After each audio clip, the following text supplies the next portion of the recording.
très ému quand je vois les portraits de tous les otages qui sont devant moi. Les portraits en particulier, excusez-moi mesdames et messieurs, mais portés par des jeunes enfants de moins de 12 ans qui ont pris conscience de ce qui est arrivé en Israël à toute une partie de la population israélienne et qui expriment de cette manière leur solidarité, mais aussi leur soutien, parce que, comme je vois ce petit portrait du petit Kfir Bibas qui est là devant moi, je me demande même si, au-delà de ce rassemblement, on peut encore s'exprimer. On peut encore s'exprimer parce que, voilà, ça fait déjà 4 mois qu'Israël a été attaqué par les islamo-pogromistes du Hamas. 4 mois déjà que les Juifs du monde entier voient l'antisémitisme augmenter de manière exponentielle. 4 mois déjà que les combats font rage à Gaza et dans le nord d'Israël. 4 mois déjà que les populations du sud, comme celles du nord d'Israël, ont quitté leur domicile sans pouvoir y retourner parce que zone militaire interdite. 4 mois déjà que nous n'avons rien entendu concernant les aides financières et humanitaires destinées à l'UNRWA ou à d'autres associations censées venir en soutien de la population civile de Gaza, mais détournées au profit de ces islamo-pogromistes. 4 mois déjà que nous frémissons jour après jour en entendant égrener le nombre d'êtres humains tombés. 4 mois déjà que plus de 130 personnes de toute tranche d'âge et de tout sexe sont retenues otages dans les obscurs tunnels par les guerriers inhumains de la bande de Gaza.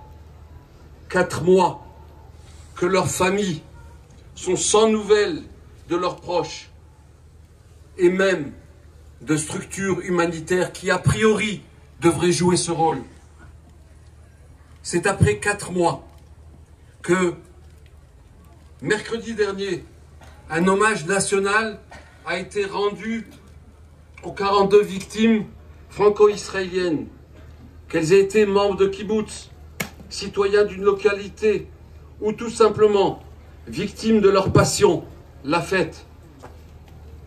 Il nous était impossible, en participant à cet événement et à cet hommage national aux Invalides la semaine dernière, il nous était impossible de soutenir leur regard, de croiser leur regard, leur émotion et leur dignité à la vue des portraits de leurs proches, un peu comme vous les portez vous ici aujourd'hui, qui étaient alors portés par la garde républicaine, la garde nationale, a provoqué en nous, et certainement en vous qui regardiez cette émission, cette retransmission à la télévision, un sentiment très particulier, celui de la mesure de l'événement que nous sommes en train de vivre.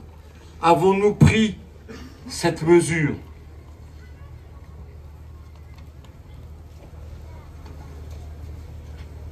Et pourtant, voilà déjà 4 mois que nous observons une injuste bascule de l'opinion, voire un renversement de celle-ci face à un fait qui a frappé notre société de plein fouet sur les éléments fondateurs de nos valeurs de fraternité et de liberté.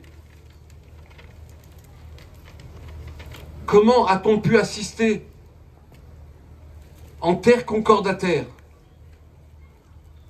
sans voir des réactions aux dommages qu'a subi le dialogue interreligieux depuis le 7 octobre. Nous avons assisté il y a 4 mois à l'acte d'inhumanité le plus important du XXIe siècle. C'était justement cela que nous demandions de dénoncer et de condamner aux personnes éprises de liberté et de démocratie. En lieu et place, nous avons assisté à une croissance exponentielle des actes antisémites dès le lendemain du 7 octobre et sans aucune relation avec l'intervention israélienne dans la bande de Gaza.